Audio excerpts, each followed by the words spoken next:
अस्सलामुअलैकुम नाज़रीन, खबर शामिल कयूं था। तलहार रिपोर्ट मोहम्मद हनीफ मल्हा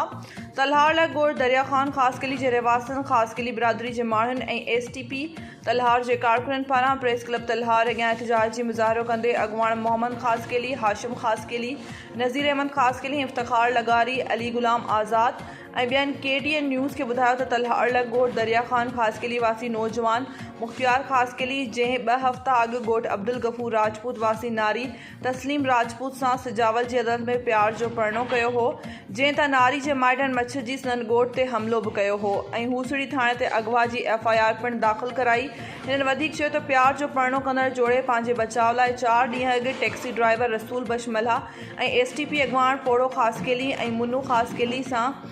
बयान 164 रिकॉर्ड करण लाइ कराची हाई कोर्ट वञी रहिया हुआ त अधु रस्ते मां असांजा 5 ई माण्हू नेशनल हाईवे तां अगवा थी विया आहिनि, जिन सां असांजो सिजावल ताईं राब्तो हो ऐं सिजावल खां पोइ असांजो उन्हनि सां राब्तो कटिजी वियो। असांखे ख़दशो आहे त असांजे माण्हुनि खे बेदर्दी सां क़तल न कयो वञे। 4 ॾींहं गुज़री विया आहिनि, असांजे गुम थियल माण्हुनि जो को बि ॾिस पतो नाहे पइजी सघियो। मुज़ाहिरनि IJ सिंध खां पुरज़ोर मुतालबो कयो आहे त नोटिस वठी असांजे गुम थियल माण्हुनि खे आज़ादु कराए बेचैनी ख़तमु कई वञे। ॿी सूरत में main Hyderabad Badin highway road ते धरणो हणी रोड बंदि कयो वेंदो।